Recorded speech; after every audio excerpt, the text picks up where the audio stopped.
ರಾಜ share Singh ಯಾವಾಗ್ಲೂ ಕಾಡಿನ ಪ್ರಾಣಿಗಳನ್ನು ರಕ್ಷಿಸುತ್ತಿತ್ತು. ಹಾಗಾಗಿ ಶೇರ್ ಸಿಂಗ್ ಬಗ್ಗೆ ಎಲ್ಲರೂ ಚರ್ಚೆ ಮಾಡ್ತಿದ್ರು.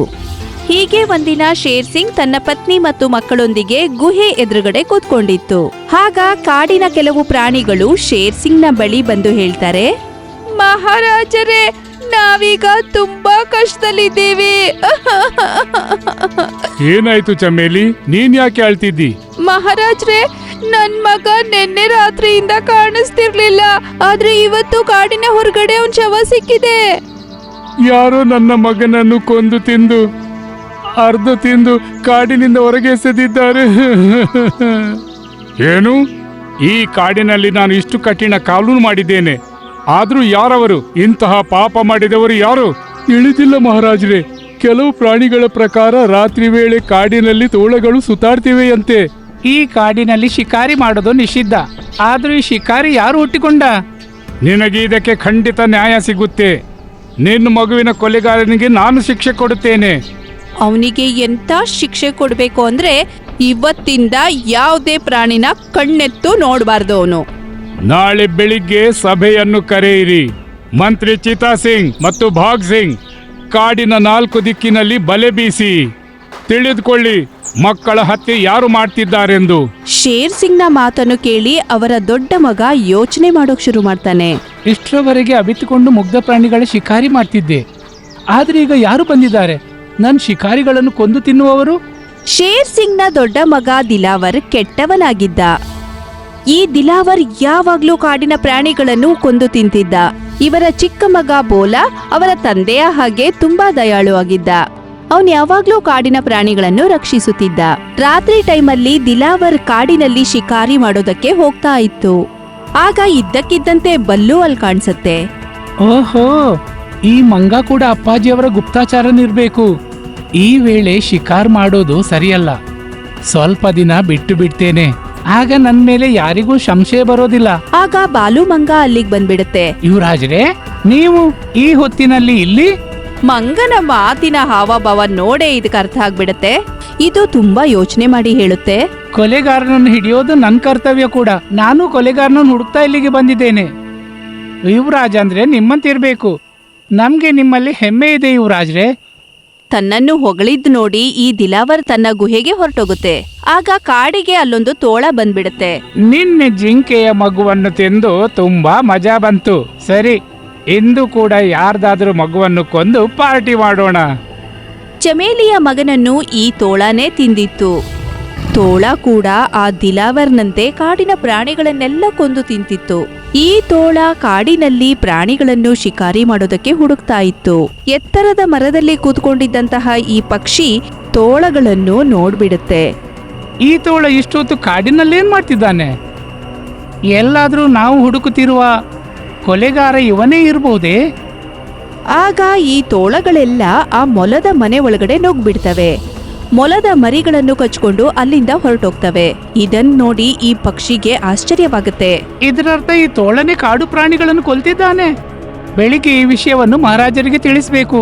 ಮರುದಿನ ಬೆಳಗ್ಗೆ ಈ ಮೊಲಗಳು ತಮ್ಮ ಮರಿಗಳು ನಾಪತ್ತೆ ಆಗಿರೋದ್ನ ನೋಡಿ ಶೇರ್ ಸಿಂಗ್ನ ಬಳಿ ಬಂದು ಹೇಳ್ತಾರೆ, ಮಹಾರಾಜ್, ರಾತ್ರಿಯಿಂದ ನನ್ನ ಮಗ ಕಾಣೆಯಾಗಿದ್ದಾನೆ.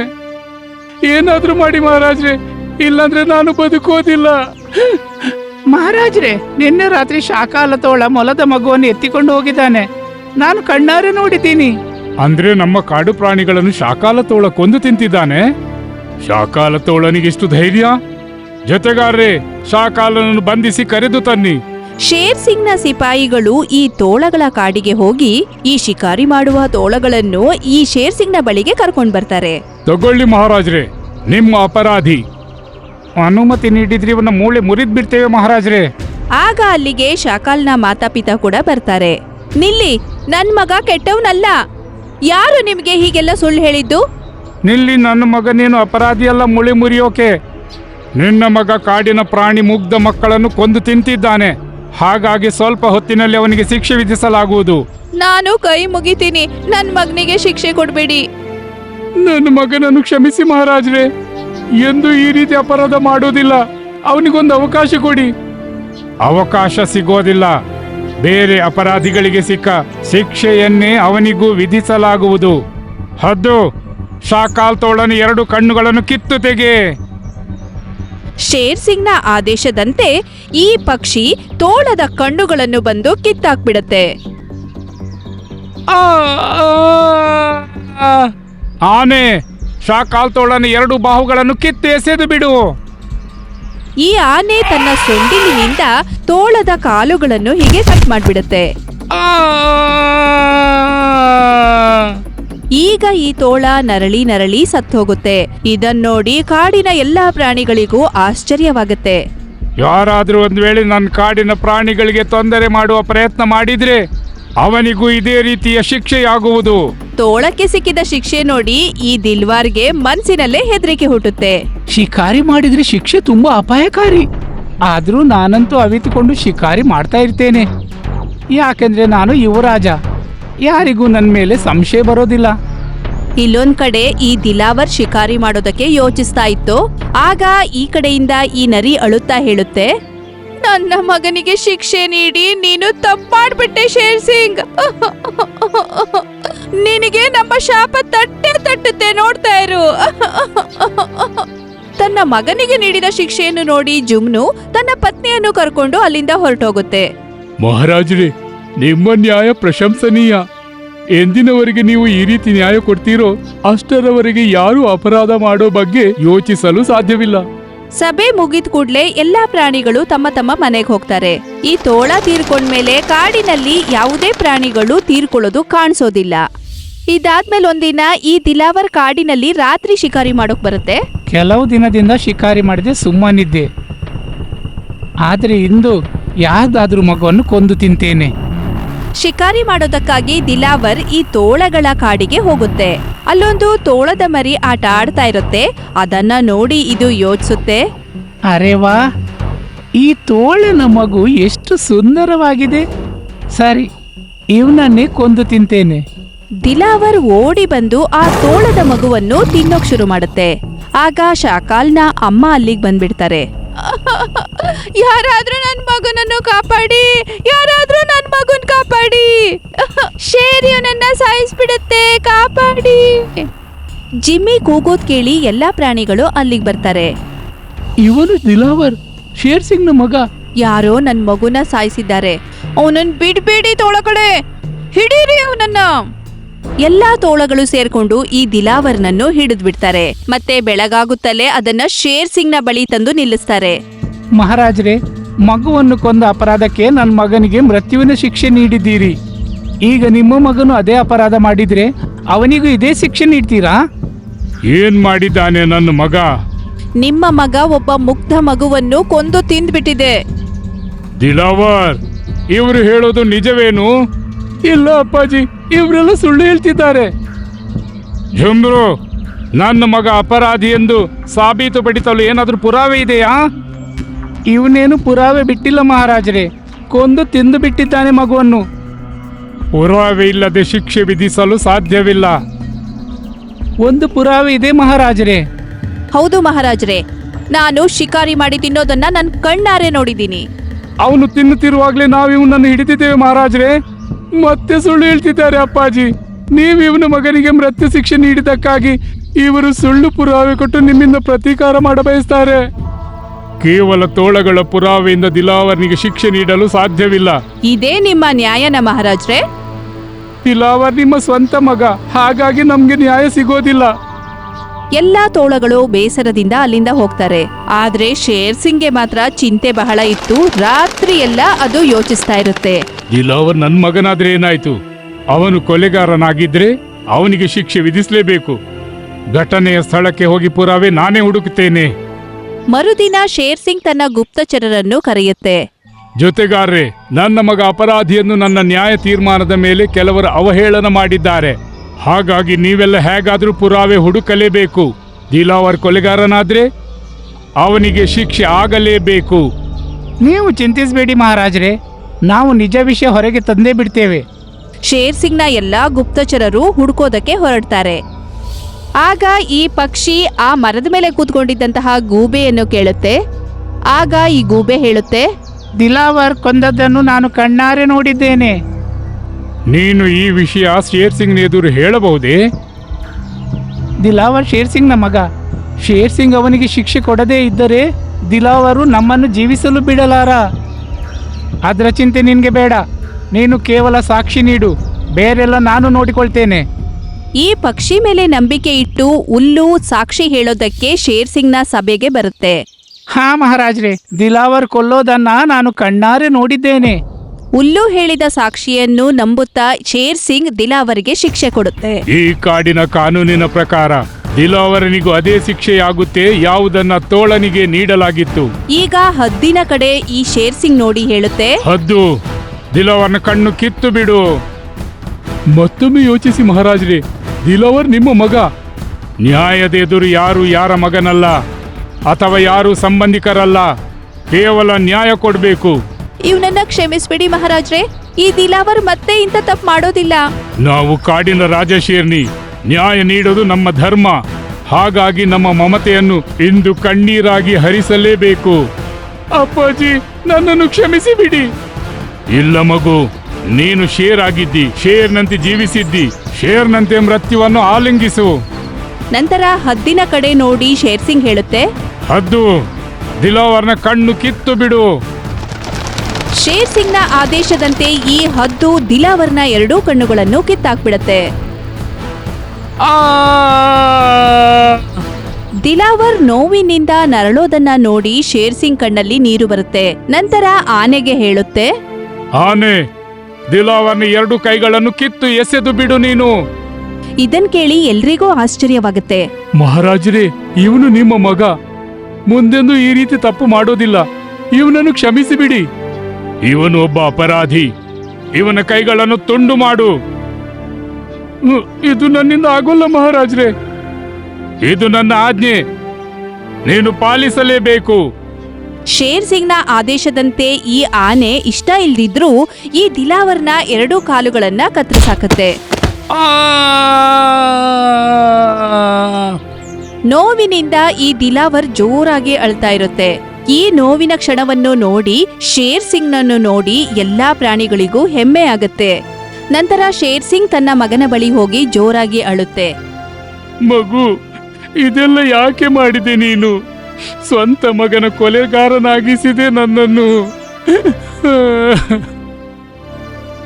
ಶೇರ್ ಸಿಂಗ್ನ ನ್ಯಾಯವನ್ನು ಕೇಳಿ ಎಲ್ಲಾ ಪ್ರಾಣಿಗಳಿಗೂ ತುಂಬಾ ಹೆಮ್ಮೆ ಆಗತ್ತೆ. ಒಪ್ಪಿಕೊಂಡೆ ಶೇರ್ ಸಿಂಗ್, ನಿಜವಾಗ್ಲೂ ನೀನು ನ್ಯಾಯದ ದೇವತೆ. ಗಿಳಿಯರೇ, ಇದು ನನ್ನ ಕೊನೆಯ ನ್ಯಾಯವಾಗಿದೆ. ಇಂದಿನಿಂದ ಯಾವುದೇ ತೀರ್ಮಾನ ನಾನು ಮಾಡೋದಿಲ್ಲ. ಇದನ್ ಕೇಳಿ ಎಲ್ರಿಗೂ ಇನ್ನೂ ಆಶ್ಚರ್ಯ. ನನ್ನ ರಾಜಗದ್ದುಗೆ ತ್ಯಜಿಸಿ ಹಿಮಾಲಯದ ತಪ್ಪಲಲ್ಲಿ ತಪಸ್ಸು ಮಾಡಬಯಸ್ತೇನೆ. ನೀವು ರಾಜನಾಗಿರದಿದ್ರೆ ನಮ್ಮ ಅವಸ್ಥೆ ಏನು ಮಹಾರಾಜರೇ? ನನ್ನ ಮಗ ಭೋಲಾ ರಾಜನಾಗಲು ಅರ್ಹನಾಗಿದ್ದಾನೆ. ನನ್ಗೆ ನಂಬಿಕೆ ಇದೆ, ಅವನು ನನ್ನಂತೆಯೇ ನಿಮ್ಗೆ ನ್ಯಾಯ ನೀಡ್ತಾನೆಂದು. ನೀನಿಲ್ದೆ ನಾನಿಲ್ಲೇನ್ ಮಾಡ್ಲಿ? ನಾನು ನಿಮ್ ಜೊತೆ ಬಂದ್ಬಿಡ್ತೀನಿ. ನಂತರ ಇವರಿಬ್ರು ಬೋಲಾನನ್ನು ರಾಜನನ್ನಾಗಿ ಮಾಡಿ ಇವರು ಹಿಮಾಲಯಕ್ಕೆ ತೆರಳುತ್ತಾರೆ. ಕಾಡಿನ ಎಲ್ಲಾ ಪ್ರಾಣಿಗಳು ದುಃಖದಿಂದ ಅವರನ್ನು ಕಳಿಸ್ತಾರೆ. ತೆಲಂಗಾಣದ ಕಾಡಿನಲ್ಲಿ ಎಲ್ಲಾ ಜಂತುಗಳು ತುಂಬಾನೇ ಬೇಜಾರಾಗಿ ಕೂತಿರ್ತವೆ. ಮಹಾರಾಜ, ನನ್ನ ಗಂಡನನ್ನು ಸಾಯಿಸಿದ್ದು ಯಾರು ಮಹಾರಾಜ? ಮಹಾರಾಜ್, ನಮ್ಮ ಕಾಡಲ್ಲಿ ಇದು 2ನೇ ಹತ್ಯೆ. ಮಹಾರಾಜ, ನನಗೆ ನ್ಯಾಯ ಬೇಕು. ನನಗೆ ನನ್ನ ಗಂಡನನ್ನು ಸಾಯಿಸಿದ್ದು ಯಾರು ಅಂತ ನನಗೆ ಗೊತ್ತಾಗ್ಬೇಕು. ನಾನು ಯಾವತ್ತೂ ಯೋಚನೆ ಮಾಡಿರಲಿಲ್ಲ ನಾನು ಇರಬೇಕಾದ್ರೂ ನಮ್ಮ ಕಾಡಿನ ಪ್ರಾಣಿ ಇದು ಹತ್ಯೆ ಆಗುತ್ತೆ ಅಂತ. ಈಗಂತೂ ಮನೆಯಿಂದ ಹೊರಗಡೆ ಬರೋದ್ರು ತುಂಬಾ ಅಪಾಯ. ಹೊರಗಿನ ಕ್ರೂರ ಪ್ರಾಣಿಗಳು ಅಮಾಯಕ ಪ್ರಾಣಿಗಳನ್ನ ಕೊಂದು ತಿಂತಾ ಇದೆ. ಧೈರ್ಯ ಇರಲಿ, ಜಿಂಕೆಯ ಸಾವಿನ ಸೇಳನ್ನು ಖಂಡಿತ ತಗೊಳ್ಳೋಣ. ಸ್ನೇಹಿತರೆ, ಜಿಂಕೆಯ ದೇಹವನ್ನು ತಗೊಂಡೋಗಿ ಮಣ್ಣಲ್ಲಿ ಊತಾಕಿ. ಆಯ್ತು ಮಹಾರಾಜ್. ಮತ್ತೆ ನೆನಪಿರ್ಲಿ, ನನ್ನ ಅನುಮತಿ ಇಲ್ಲದೆ ನೀವ್ಯಾರು ಕಾಡಿಂದ ಹೊರಗಡೆ ಹೋಗೋ ಹಾಗಿಲ್ಲ. ಕಾಡಲ್ಲಿ 2 ಹತ್ಯೆಗಳು ನಡೆದಿರೋದನ್ನ ನೋಡಿದ ತಕ್ಷಣ ರಾಜನಿಗೆ ತುಂಬಾ ಬೇಜಾರಾಗತ್ತೆ. ಏನ್ ಮಾಡೋದಂತ ಅರ್ಥ ಆಗಲ್ಲ. ಅಸಲಿಗೆ ಯಾರದು? ನನ್ನ ಕಾಡಿನ ಪ್ರಾಣಿಗಳನ್ನ ನಾವು ಹೊಡಿತಾ ಇರೋದು. ನಾನಿದನ್ನ ಕಂಡಿಡಿಲೇಬೇಕಾಗಿದೆ. ಸ್ವಲ್ಪ ದಿನದ ನಂತರ ಅವನು ಕಾಡಲ್ಲಿ ನಡ್ಕೊಂಡು ಹೋಗ್ತಾ ಇರ್ತಾನೆ. ಆಗ ಅವನಿಗೆ ಒಂದು ಶಬ್ದ ಕೇಳಿಸುತ್ತೆ. ಕಾಪಾಡಿ! ಅರೆ, ಇದು ನರಿ. ಇದು ತೋಳ ಅಲ್ಲಿ ಬಿದ್ದಿರೋದನ್ನ ನೋಡಿ ರಾಜ ಅಲ್ಲಿಗೆ ಹೋಗಿ ಈಗಂತ ಕೇಳ್ತಾನೆ. ನಿನ್ ಯಾರು ಹಲ್ಲೆ ಮಾಡಿದ್ದು ನರಿ? ನನ್ನ ಕಾಪಾಡಿ ಮಹಾರಾಜರೇ, ನನಗೆ ತುಂಬಾ ನೋವಾಗ್ತಾ ಇದೆ. ಈ ಸಮಯದಲ್ಲಿ ಖಂಡಿತ ನಿನ್ಗೆ ಸಹಾಯ ಬೇಕು, ಬಾ ನನ್ ಜೊತೆ. ಗಾಯಗೊಂಡ ತೋಳವನ್ನು ಕರ್ಕೊಂಡು ಅವನ ಗುಹೆಯ ಬಳಿ ಬರ್ತಾನೆ. ಮಹಾರಾಜ್, ಇದು ಯಾರಿದು? ಬೇಗ ಬೇಗ ಔಷಧಿ ತಯಾರು ಮಾಡು, ಇದ್ರ ಪ್ರಾಣ ಉಳಿಸ್ಬೇಕು. ಅವರಿಬ್ರು ಔಷಧಿ ತರೋದಕ್ಕೆ ಅಲ್ಲಿಂದ ಹೋಗ್ತಾರೆ.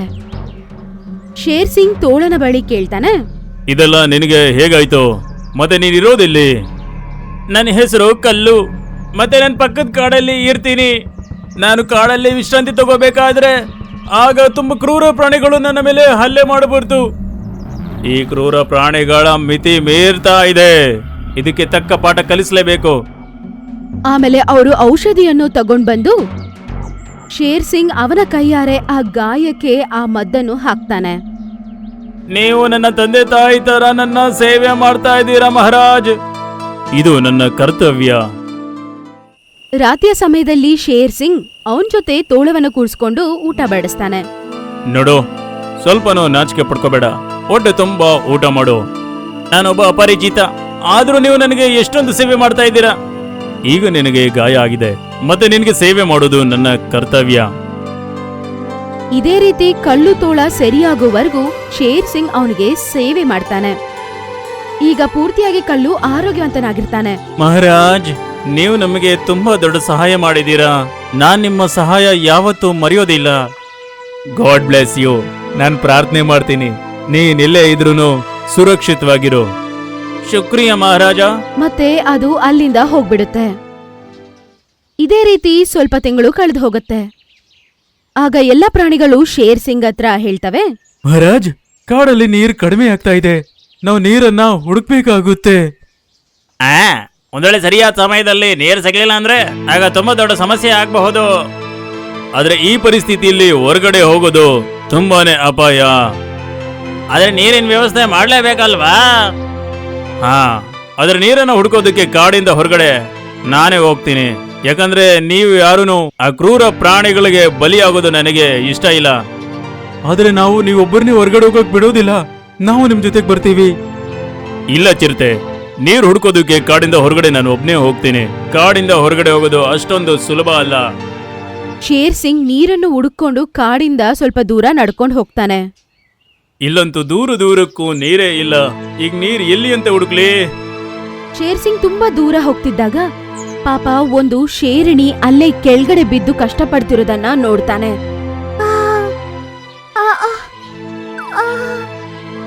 ಇದಂತೂ ಸಿಂಹಿಣಿ ಅನ್ಸುತ್ತೆ, ಇದ್ರ ಮೇಲೂ ಯಾರೋ ಹಲ್ಲೆ ಮಾಡಿದ್ದಾರೆ ಅಂತ.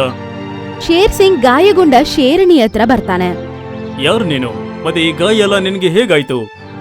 ನನ್ನನ್ನು ತೋಳಗಳು ಅಟ್ಯಾಕ್ ಮಾಡ್ಬಿಟ್ರು. ಹೌದು. ಯಾಕೆ ನಿನಗ್ ಗೊತ್ತಿಲ್ವಾ ಈ ಜಾಗ ಅಪಾಯ ಅಂತ? ನಾನು ಕೇಳ್ಪಟ್ಟೆ. ಹಾಗಾದ್ರೆ ನಿನ್ನ ಕಾಡಿಂದ ಯಾಕೆ ಹೊರಗೆ ಬಂದೆ? ನನಗೆ ಈ ಪ್ರಪಂಚದಲ್ಲಿ ಯಾರೂ ಇಲ್ಲ, ಅದಕ್ಕೆ ನಾನು ಸುರಕ್ಷಿತವಾದ ಜಾಗಕ್ಕೆ ಬರೋಣ ಅಂತ ಇಲ್ಲಿಗೆ ಬಂದೆ. ಒಂದ್ ವೇಳೆ ವಿಷಯ ಆಗಿದ್ರೆ ನೀನ್ ನನ್ ಜೊತೆ ನಮ್ಮ ಮನೆಗ್ ಬಾ. ಈ ಜಾಗದಲ್ಲಿ ಇರೋದು ಸುರಕ್ಷಿತ ಅಲ್ಲ. ಧನ್ಯವಾದ. ಆಮೇಲೆ ಶೇರ್ ಸಿಂಗ್ ಶೇರ್ಣಿನ ಅವನ ಕಾಡಿಗೆ ಕರ್ಕೊಂಡು ಹೋಗ್ತಾನೆ. ನಿನಗೆ ಎಷ್ಟು ದಿನ ಬೇಕೋ ಅಷ್ಟು ದಿನ ಇಲ್ಲೇ ಇರಬಹುದು. ಧನ್ಯವಾದ ಶೇರ್ ಸಿಂಗ್. ನಿನ್ ಗುಹೆಯಲ್ಲಿ ವಿಶ್ರಾಂತಿ ತಗೋ, ನಾನು ನಿನಗೆ ಊಟದ ವ್ಯವಸ್ಥೆ ಮಾಡ್ತೇನೆ. ಶೇರ್ ಸಿಂಗ್ ಅದರ ಸ್ನೇಹಿತರಾದ ಚೀತಾ ಮತ್ತೆ ನರಿಯ ಬಳಿ ಬಂದು ಆಹಾರ ತರಕ್ಕೆ ಕಳಿಸ್ತಾರೆ. ಶೇರ್ ಸಿಂಗ್ ನನ್ನ ಬಲೆಯಲ್ಲಿ ಸಿಕ್ಕಾಕೊಂಡಿದ್ದಾನೆ. ನಾನಿಲ್ಲಿಗೆ ಯಾವ ಕಾರಣದಿಂದ ಬಂದಿದ್ದೀನೋ ಅದನ್ನು ನಾನು ಸಾಧಿಸ್ತೀನಿ. ಸ್ವಲ್ಪ ತಾದ ನಂತರ ಶೇರ್ ಸಿಂಗ್ ಆಹಾರ ತಗೊಂಡು ಬರ್ತಾನೆ. ತಗೋ ಸಿಂಹಳೆ, ಇದನ್ನ ತಿನ್ನು. ನೀವು ನನಗೆಷ್ಟು ಸೇವೆ ಮಾಡ್ತಿದ್ದೀರಾ, ನಾನೆವಾಗ ನಿಮ್ಮ ಋಣವನ್ನು ತೀರ್ಸ್ಕೊಳ್ಳೋದು? ಈ ರೀತಿ ಹೇಳಿ ನನಗೆ ನಾಚಿಕೆ ಪಡಿಸ್ಬೇಡ, ಇದಂತೂ ನನ್ನ ಕರ್ತವ್ಯ. ಈ ರೀತಿ ಶೇರ್ ಸಿಂಗ್ ಮತ್ತೆ ಅದರ ಸ್ನೇಹಿತರು ಆ ಶೇರಿನಿಗೆ ಸೇವೆ ಮಾಡಕ್ಕೆ ಶುರು ಮಾಡ್ತಾರೆ. ಇದನ್ನೆಲ್ಲ ನೋಡಿ ಶೇರಿನಿ ಹೇಳ್ತಾಳೆ, ಮಹಾರಾಜ, ನಿಮ್ಮ ಸೇವೆ ಮತ್ತೆ ನಿಮ್ಮ ಮನಸ್ಸನ್ನು ನೋಡಿ ನಾನು ನಿಮ್ಗೆ ಬಿದ್ಬಿಟ್ಟಿದ್ದೀನಿ. ನಾನೀ ಕಾಡಿಗೆ ರಾಣಿ ಆಗಬಹುದಾ? ಅದನ್ನ ಕೇಳಿಸ್ಕೊಂಡಿದ ತಕ್ಷಣ ಶೇರ್ ಸಿಂಗ್ ಅಂತಾನೆ, ನೀನ್ ನನ್ ಜೊತೆ ವಿವಾಹ ಮಾಡಕ್ ಬಯಸ್ತೀಯಾ? ಹಾ. ನಿನ್ನ ಹಂತ ಸುಂದರವಾದ ಸಿಂಹಿಣಿಯನ್ನ ಯಾರು ನಿರಾಕರಿಸ್ತಾರೆ? ಅರೆ ವಾ, ನಮ್ಮ ಮಹಾರಾಜರಿಗೆ ಹೆಣ್ಣು ಇಷ್ಟ ಆಗೋಯ್ತು ಸ್ನೇಹಿತರೆ. ವಿವಾಹದ ತಯಾರಿ ಮಾಡಿ. ಎಲ್ಲರೂ ಶೇರ್ ಸಿಂಗನ ಮದ್ವೆ ತಯಾರಿಯಲ್ಲಿ ಇರ್ತಾರೆ. ಮಾರನೇ ದಿನಾನೇ ಶೇರಿನಿ ಮತ್ತೆ ಶೇರ್ಗೆ ಇಬ್ಬರಿಗೂ ಧೂಮ್ ಧಾಮ್ ಅಂತ ಮದ್ವೆ ನಡೆಯುತ್ತೆ. ನೋಡು ಮಹಾರಾಣಿ, ಇವತ್ತಿಂದ ನೀನು ಈ ಕಾಡಿನ ರಾಣಿ. ಇನ್ನು ನಿಮ್ಮ ಆದೇಶದ ಪಾಲನೆ ಮಾಡೋದು ನಮ್ಮ ಕರ್ತವ್ಯ. ಅವಳು ಏನೋ ಒಂದು ವಿಷಯವನ್ನು ಯೋಚನೆ ಮಾಡಿ ಇಲ್ಲಿಗೆ ಬಂದಿರ್ತಾಳೆ. ಅದು ನಿಜ ಆಗ್ತಿರೋದನ್ನ ನೋಡಿ ಅವಳು ತುಂಬಾನೇ ಸಂತೋಷ ಪಡ್ತಿರ್ತಾಳೆ. ನನ್ನ ಮೊದಲನೇ ಪ್ಲಾನ್ ಸಕ್ಸಸ್ ಆಯ್ತು, ಈಗ ನನ್ನ ಎರಡನೇ ಪ್ಲಾನ್ ಕೂಡ ಸಕ್ಸಸ್ ಮಾಡ್ಕೋಬೇಕು. ಅವಳು ಯಾರಿಗೂ ಗೊತ್ತಿಲ್ಲದೆ ಗುಹೆಯಿಂದ ಆಚೆ ಬರ್ತಾಳೆ. ಆಗ ಶಂಶೇರ್ ಎಂಬುವ ಒಂದು ಶೇರ್ ಅಲ್ಲಿ ನಿಂತಿರ್ತಾನೆ. ನಾನು ನಮ್ಮ ಆಟವನ್ನು ಶುರು ಮಾಡ್ಬಿಟ್ಟೆ. ನಾನು ರಾಜನನ್ನು ಮದುವೆ ಮಾಡ್ಕೊಂಡು ಮೊದಲು ನಾನು ಗೆದ್ದಿದ್ದೇನೆ. ವಾ ನನ್ನ ರಾಣಿ ವಾ. ಇನ್ನು ನಾನು ಈ ಕಾಡಿನ ರಾಜ ಆಗೋದನ್ನ ಯಾರು ಸಹ ತಡೆಯೋಕ್ಕಾಗೋದಿಲ್ಲ. ಶಂಶೇರ್ ಸಿಂಗ್ ಶೇರಿನಿನ ನಿಜವಾದ ಗಂಡ. ಕಾಡಿಗೆ ರಾಜ ಆಗ್ಬೇಕನ್ನೋದೇ ಅವನ ಆಸೆ. ಇಬ್ರು ಸೇರ್ಕೊಂಡು ಶೇರ್ ಸಿಂಗ್ ನ ಮೋಸ ಮಾಡ್ತಿದ್ದಾರೆ. ಈಗೇನ್ ಮಾಡ್ಬೇಕು ಅಂತ ಹೇಳ್ತೀನಿ ಕೇಳು. ಇವತ್ ನಾನು ನರಿಗಳ ಮರಿಗಳನ್ನು ಸಾಯಿಸ್ಬಿಟ್ಟಿದೀನಿ. ಮತ್ತೆ ನರಿಗಳಿಗೆ ಸಂಶಯ ಬಂದಿದೆ ಈ ಕೆಲ್ಸ ಶೇರ್ ಸಿಂಗ್ ಮಾಡಿರೋದು ಅಂತ. ನಾನು ಅವನನ್ನ ಮೋಸ ಮಾಡೋದಕ್ಕೆ ಎಲ್ಲಾ ಪ್ಲಾನು ಮಾಡಿದ್ದೀನಿ. ಈಗ ನಾಳೆ ನೀನು ಮೋಸದಿಂದ ಶೇರ್ ಸಿಂಗ್ ನ ನರಿಗಳ ಜಾಗಕ್ಕೆ ಕರ್ಕೊಂಡೋಗು. ಮಿಕ್ಕ ಕೆಲ್ಸ ಎಲ್ಲ ನರಿಗಳು ಮಾಡ್ತಾರೆ. ಹಾ, ಆಮೇಲೆ ನೀನು ಈ ಕಾಡಿಗೆ ರಾಜನಾಗ್ತೀಯಾ. ಮಾರನೇ ದಿನ ಬೆಳಗ್ಗೆ ಅವರಿಬ್ರು ಮಾರ್ನಿಂಗ್ ವಾಕ್ಗೆ ಹೋಗ್ತಿರ್ತಾರೆ. ಆಗ ಶೇರಿಣಿ ಅಂತಾಳೆ, ಮಹಾರಾಜ ಬನ್ನಿ, ಯಾವ್ದಾದ್ರೂ ಹೊಸ ಜಾಗಕ್ಕೆ ಇವತ್ತು ವಾಕಿಂಗ್ ಹೋಗೋಣ. ಹೌದಾ? ಎಲ್ಲಿಗೆ ಹೋಗೋಕ್ ಬಯಸ್ತೀಯಾ? ಕಾಡಿನ ಆಚೆ ಬೇರೆ ಎಲ್ಲಾದ್ರೂ ತುಂಬಾ ದೂರ ಹೋಗೋಣ. ಆದ್ರೆ ಆ ಜಾಗಕ್ಕೆ ನಾನು ಇಲ್ಲಿವರೆಗೂ ಹೋಗ್ಲೇ ಇಲ್ಲ. ನನ್ಗೋಸ್ಕರ ಬನ್ನಿ ಅಲ್ವಾ. ಹಂಗಂತ ಹೇಳಿದ ತಕ್ಷಣ ರಾಜ ಏನು ಮಾಡಕ್ಕಾಗ್ದೆ ಅದ್ರ ಜೊತೆ ಹೋಗ್ತಾನೆ. ಅವನು ತೋಳಗಳ ಇಲಾಖೆಗೆ ಹೋಗ್ಬಿಡ್ತಾನೆ ಅಲ್ಲಿಂದ. ನೋಡಿದ್ರ ಎಷ್ಟು ಸುಂದರವಾಗಿದೆ ಅಲ್ವಾ? ಆದ್ರೆ ಈ ಜಾಗ ನನಗೆ ಸರಿಯಾಗಿ ಅನಿಸ್ತಾ ಇಲ್ಲ. ನಾವಾದಷ್ಟು ಬೇಗ ಈ ಜಾಗದಿಂದ ಹೊರಗೆ ಹೋಗ್ಬೇಕು. ಆಗ ಅಲ್ಲಿಗೆ ಎಲ್ಲ ಭಯಂಕರವಾದ ತೋಳಗಳು ಬಂದು ಅವ್ರ ಮುಂದೆ ನಿಂತ್ಕೋತವೆ. ನಿನ್ನೇನೇನು ನಮ್ಮ ಮಕ್ಕಳನ್ನ ಓಡ್ದು ಇಲ್ಲಿಂದ ಓಡೋಗ್ಬಿಟ್ಟಿಯಲ್ಲ. ಈಗ ನೋಡು, ನಾವು ಹೇಗೆ ನಿನ್ನ ಸಾವುಗಾಗಿ ಕಾಯ್ತಾ ಇದೀವಿ ಅಂತ. ನಾನ್ ನಿಮ್ಮ ಮಗುವನ್ನ ಹೊಡೆದೇ ಇಲ್ಲ. ನಾನು ಮೊದಲನೇ ಬಾರಿಗೆ ಈ ಜಾಗಕ್ಕೆ ಬಂದಿದ್ದೀನಿ. ನಮಗ್ ಗೊತ್ತಿದೆ, ನೀನೇ ಬಂದಿದ್ದು, ಮತ್ತೆ ನೀನೇ ನಮ್ಮ ಮಕ್ಕಳನ್ನ ಹೊಡೆದಿದ್ದು. ನನ್ನ ನಂಬಿ ನಾನ್ ನಿಮ್ಮ ಮಕ್ಕಳನ್ನ ಹೊಡೆದೇ ಇಲ್ಲ. ತೋಳಗಳು ಅವ್ರ ಮುಂದೆ ಹೋಗಿ ನಿಂತಿರ್ತವೆ. ನೋಡಿ, ನೀವು ನಿಜವಾಗ್ಲೂ ಸಾಯಿಸಲೇಬೇಕಂದ್ರೆ ನನ್ನ ಹೊಡೀರಿ. ನನ್ನ ಸಿಂಹಿನಿನ ಹಂಗೆ ಬಿಟ್ಬಿಡಿ. ನನಗೆ ಬೇಕಾಗಿರೋದಿದೆ ಶೇರ್ ಸಿಂಗ್. ಇವರ ಕೈಯಲ್ಲಿ ನೀನು ಸಾಯ್ಬೇಕು, ಮತ್ತೆ ನನ್ನ ಗಂಡ ಕಾಡಿಗೆ ರಾಜನಾಗ್ಬೇಕು. ಹೋಗು ಸಿಂಹಿಣಿ, ನಾನ್ ಸತ್ ಮೇಲೆ ನೀನೇ ಈ ಕಾಡನ್ನ ಸಂರಕ್ಷಣೆ ಮಾಡ್ಬೇಕು. ಶೇರಿನಿ ಅಲ್ಲಿಂದ ಓಡೋಗ್ಬಿಡ್ತಾಳೆ. ಆಮೇಲೆ ತೋಳಗಳು ಅವನನ್ನ ಅಟ್ಯಾಕ್ ಮಾಡಕ್ಕೆ ಮುಂದೆ ಬರ್ತಾವೆ. ಮುಂಚೆನೆ ನಮ್ಮ ಶೇರ್ ಸಿಂಗ್ ಕಾಪಾಡಿದ ತೋಳ ಅಲ್ಲಿಗೆ ಬರ್ತಾನೆ. ನಿಲ್ಲಿ, ಇದು ಶೇರ್ ಸಿಂಗ್. ಇದು ಇವ್ರಿಗೆ ಯಾಕೆ ಹೊಡಿತಾ ಇದ್ದೀರಾ? ಇವನು ನಮ್ಮ ಮಕ್ಕಳನ್ನ ಸಾಯಿಸಿದ್ದಾನೆ. ಇಲ್ಲ, ಇವನು ಸಾಯಿಸೋಕೆ ಸಾಧ್ಯನೇ ಇಲ್ಲ. ಇವರೇ ನನ್ನ ಪ್ರಾಣ ಕಾಪಾಡಿದ್ದು. ಅದನ್ ಕೇಳಿಸ್ಕೊಂಡು ತೋಳಗಳು ಎಲ್ಲ ನಿಂತ್ಕೊಂಡ್ಬಿಡ್ತವೆ. ನಮ್ಮನ್ನ ಕ್ಷಮಿಸ್ಬೇಡಿ ಶೇರ್ ಸಿಂಗ್, ನಮ್ಮಿಂದ ಏನೋ ತಪ್ಪಾಗೋಯ್ತು. ಬನ್ನಿ ಮಹಾರಾಜ್, ನಾನ್ ನಿಮ್ಮನ್ನ ನಿಮ್ಮ ಕಾಡಿಗೆ ಬಿಡ್ತೀನಿ. ತೋಳ ಮತ್ತೆ ಶೇರ್ ಸಿಂಗ್ ಇಬ್ರು ಸೇರ್ಕೊಂಡು ಕಾಡಿಗೆ ಹೋಗ್ತಿರ್ತಾರೆ. ಹೋಗೋ ದಾರಿಯಲ್ಲಿ ಅವನು ಒಂದು ದೃಶ್ಯವನ್ನು ನೋಡ್ತಾನೆ. ಅದನ್ನು ನೋಡಿ ಅವನು ಶಾಕ್ ಆಗ್ತಾನೆ. ಇವಾಗ ರಾಜನನ್ನು ಆ ತೋಳಗಳು ಸಾಯಿಸಿರ್ತವೆ ನನ್ನ ಗಂಡ. ನಾನ್ ಹೇಳದ್ಮೇಲೆ ನೀನು ಮೋಸದಿಂದ ಸಿಂಹನ ಅಲ್ಲಿ ಕರ್ಕೊಂಡು ಹೋದಿಯಲ್ಲ, ಮತ್ತೆ ನರಿಗಳು ಶೇರ್ ಸಿಂಗ್ ನ ಮುಗಿಸ್ಬಿಟ್ರು. ಇನ್ಮೇಲೆ ನೀನು ರಾಜನಾಗೋದನ್ನ ಯಾರು ತಡೆಯಕ್ಕಾಗೋದಿಲ್ಲ ಪತಿದೇವ. ಇದನ್ನ ಕೇಳಿಸ್ಕೊಂಡು ಶೇರ್ ಸಿಂಗ್ಗೆ ತುಂಬಾನೇ ಬೇಜಾರಾಗತ್ತೆ. ದ್ರೋಹಿ ಸಿಂಹಿಣಿ, ನಿನ್ನ ಗಂಡನನ್ನ ರಾಜ ಮಾಡೋದಕ್ಕೆ ನನಗೆ ಎಷ್ಟು ದೊಡ್ಡ ಮೋಸ ಮಾಡಿದೀಯೋ. ನೀವ್ ಹೇಳಿದ್ರೆ ನಾನು ಇವ್ರನ್ನ ಇಲ್ಲೇ ಮುಗಿಸ್ಬಿಡ್ತೀನಿ ಮಹಾರಾಜ್. ಬೇಡ ಗೆಳೆಯ, ಇವ್ರನ್ನ ಸಾಯಿಸ್ಬೇಕು, ಆದ್ರೆ ಅಷ್ಟು ಸುಲಭವಾಗಿ ನಾನು ಇವ್ರನ್ನ ಸಾಯಿಸೋದಿಲ್ಲ. ನಾನು ಇವ್ರನ್ನ ನಿಧಾನವಾಗಿ ಸಾಯಿಸ್ತೇನೆ. ಆಯ್ತು, ಹಾಗಾದ್ರೆ ನೀವು ಇವತ್ತಿಂದ ಅಜ್ಞಾತವಾಸದಲ್ಲಿ ಇರಬೇಕಾಗುತ್ತೆ. ಸಿಂಹಿಣಿಗೆ ಗೊತ್ತಾಗ್ಬಾರ್ದು ನೀವು ಬದುಕಿದೀರಾ ಅಂತ. ಮಾರನೇ ದಿನ ಶೇರ್ ಸಿಂಗ್ ಮತ್ತೆ ಶಂಶೇರ್ ಸಿಂಗ್ ರಾಜ ಸತ್ತೋಗಿರೋದರ ಬಗ್ಗೆ ಅವ್ರ ಹತ್ರ ಹೇಳ್ತಾರೆ. ಕಾಡಿನ ವಾಸಿಗಳೇ, ಈ ವಿಷಯನ ನಿಮ್ಮ ಹತ್ರ ಹೇಳೋ ದಿನ ಬರುತ್ತೆ ಅಂತ ನಾನು ಅನ್ಕೊಂಡಿರ್ಲಿಲ್ಲ. ನಮ್ಮ ಶೇರ್ ಸಿಂಗ್ ಈಗ ಈ ಪ್ರಪಂಚದಲ್ಲಿ ಇಲ್ಲ. ಏನೋ ಈ ರೀತಿ ಆಗೋಕ್ ಸಾಧ್ಯ ಇಲ್ಲ. ಅವ್ರಿಗೆ ಯಾರು ಹೊಡೆದಿದ್ದು? ನಾವು ರಕ್ತ ಕುಡಿತೀವಿ. ತೋಳಗಳು ಅವರನ್ನ ನನ್ನ ಕಣ್ಣು ಮುಂದೆನೆ ಬೇಟೆಯಾಡಿ ಸಾಯಿಸ್ಬಿಟ್ರು. ನಿಜವಾಗ್ಲೂ ನಮ್ಮ ರಾಜ ಈ ಪ್ರಪಂಚ ಬಿಟ್ಟು ಹೋಗ್ಬಿಟ್ರ? ಹೌದು, ಇದೇ ನಿಜ. ಈಗ ನಮ್ಮ ಗತಿ ಏನು? ಈಗ ಈ ಕಾಡಿನ ರಕ್ಷಣೆ ಯಾರು ಮಾಡ್ತಾರೆ? ಇವತ್ತಿಂದ ಈ ಕಾಡಿನ ರಕ್ಷಣೆ ನಾನ್ ಮಾಡ್ತೀನಿ. ನೀವ್ ಯಾರು? ನಾನ್ ನಿಮ್ಮನ್ನ ಇದಕ್ಕೂ ಮುಂಚೆ ಇಲ್ಲಿ ನೋಡೇ ಇಲ್ವಲ್ಲ. ಇವರು ಶೇರ್ ಸಿಂಗಿನ ತಮ್ ಶೇರ್ ಸಿಂಗ್. ಇವತ್ತಿಂದ ಇವರೇ ನಮ್ಮ ರಾಜ. ಶೇರ್ ಸಿಂಗ್ ತೀರ್ಕೊಂಡಿರುವ ವಿಷಯ ಕೇಳಿಸ್ಕೊಂಡು ಅವರೆಲ್ಲರೂ ತುಂಬಾ ಬೇಜಾರಾಗ್ತಾರೆ. ನೀವು ತೆಗೆದುಕೊಂಡಂತ ನಿರ್ಧಾರ ಅದು ಸರಿಯಾಗೇ ಇರುತ್ತೆ ರಾಣಿಯವರೇ. ಬನ್ನಿ ಸ್ನೇಹಿತರೆ, ಶಂಶೇರ್ ಸಿಂಗ್ ನ ಪಟ್ಟಾಭಿಷೇಕಕ್ಕೆ ತಯಾರಿ ಮಾಡೋಣ. ನಿನ್ನ ಜೀವಂತವಾಗಿ ಬಿಡೋದಿಲ್ಲ ಸಿಂಹಿಣಿ. ಮಾರನೇ ದಿನ ಶಂಶೇರ್ ಸಿಂಗ್ನ ಅವರೆಲ್ಲರೂ ರಾಜನಾಗಿ ಒಪ್ಕೊಳ್ಳೋದಕ್ಕೆ ಎಲ್ಲ ತಯಾರಿ ಮಾಡ್ತಿರ್ತಾರೆ. ಕಾಡಿನ ಪರಂಪರೆಯ ಪ್ರಕಾರ ತಿಲಕವನ್ನ ಇಟ್ಟ ಮೇಲೆ ಶಂಶೇರ್ ಸಿಂಗ್ ರಾಜ ಆಗ್ತಾನೆ. ಕೋತಿ ಅವನಿಗೆ ಕುಂಕುಮ ಇಡಕ್ ಹೋಗ್ತಿದ್ದಂಗ್ಲೆ ಅಲ್ಲಿಗೆ ಶೇರ್ ಸಿಂಗ್ ಬರ್ತಾನೆ. ನಿಲ್ಸಿ, ಶೇರ್ ಸಿಂಗ್ ಇನ್ನೂ ಬದುಕ ಇದ್ದಾನೆ. ಶೇರ್ ಸಿಂಗ್ ಜೀವಂತವಾಗಿರೋದನ್ನ ನೋಡಿ ಅವರಿಬ್ಬರಿಗೂ ತುಂಬಾ ಶಾಕ್ ಆಗ್ಬಿಡುತ್ತೆ. ನೀವೇನೋ ಬದುಕೇ ಇದ್ದೀರಾ ಮಹಾರಾಜ್ರೆ? ನಮ್ಮ ಮಹಾರಾಜರು ಬದುಕಿದ್ದಾರೆ. ಇವನಿಂಗ್ ಬದುಕಿ ಬಂದ? ನಾನ್ ಬದುಕಿದ್ದೇನೆ ಸ್ನೇಹಿತರೆ. ಆದ್ರೆ ಸಿಂಹಿಣಿ ಯೋಚನೆ ಮಾಡ್ತಿರ್ಬೋದು ನಾನು ಬದುಕಿ ಹೇಗ್ ಬಂದೆ ಅಂತ. ಯಾಕಂದ್ರೆ ನನ್ನ ಸಾಯಿಸೋದಕ್ಕೆ ಉಪಾಯ ಸಿಂಹಿಣಿನೇ ಮಾಡಿದ್ದು. ಅದನ್ ಕೇಳಿಸ್ಕೊಂಡು ಎಲ್ಲ ಬೇಜಾರಾಗ್ಬಿಡ್ತಾರೆ.